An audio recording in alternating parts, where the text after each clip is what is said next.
இன்றே டவுன்லோட் செய்து உங்கள் ஃபேவரட் ஷோக்களை என்ஜாய் பண்ணுங்க. மித்ரா, இப்போ இந்த பொண்ணு இந்த கோவில 108 தடவை நிறுத்தாம சுத்தி வரணும்.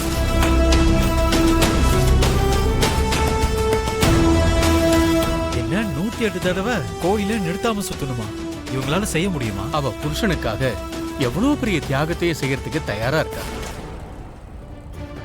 அதனாலதான் இந்த மண்பானைகளை தலையில வச்சு 108 தடவை கோவில சுத்தி வருவோம் தயாரா இருக்கா. இதுக்கு நான் என்ன உதவி செய்யணும்னு சொல்லுங்க ஜோசியரே. இந்த பொண்ணோட சேர்ந்து நீயும் 108 தடவை கோவில சுத்தி வரணும்.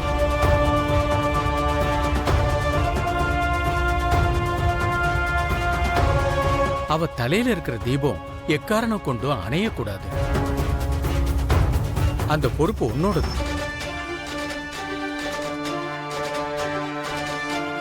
ஒவ்வொரு அடியிலையும் அவளுக்கு துணையா இருந்து அந்த தீபத்துக்கு காவலாவும் இருக்கணும்.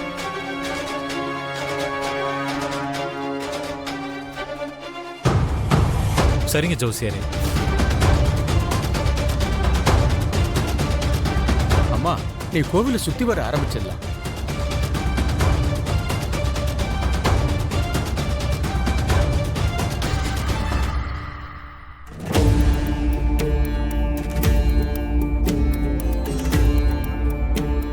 ஜோசியரே, அந்த பொண்ணு யாரு?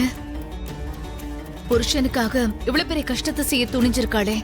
அன்னைக்கு காட்டுக்குள்ள இருக்கிற ஆபத்தை பத்தி கவலைப்படாம தன்னோட புருஷனை காப்பாத்துறதுக்காக என்ன பார்க்க ஒரு பொண்ணு வந்தால, அது இந்த பொண்ணுதான் அரவிந்தா.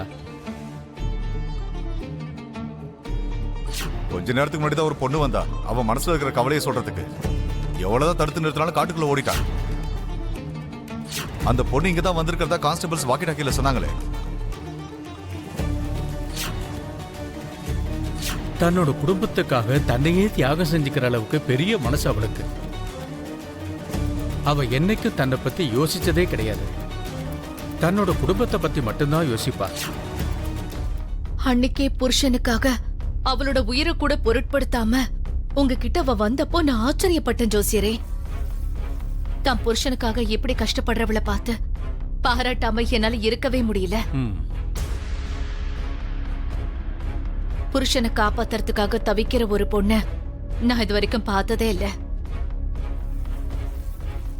புருஷனோட உயிரை காப்பாத்தணுங்கிறதுக்காக தன்னோட உயிரையும் பணையமா வைக்கிறதுக்கு இந்த காலத்துலயும் ஆளுங்க இருக்காங்க. என்னால இதை நம்பவே முடியல ஜோசியரே. இப்படிப்பட்ட பொண்டாட்டி கிடைச்சதுக்கு நிஜமாவே அவ புருஷன் ரொம்ப பெரிய அதிர்ஷ்டசாலியா இருப்பான். ஆமா அரவிந்தா, இவ செய்யற இந்த முயற்சி தான் இவ புருஷனை காப்பாத்திக்கிட்டு இருக்கு.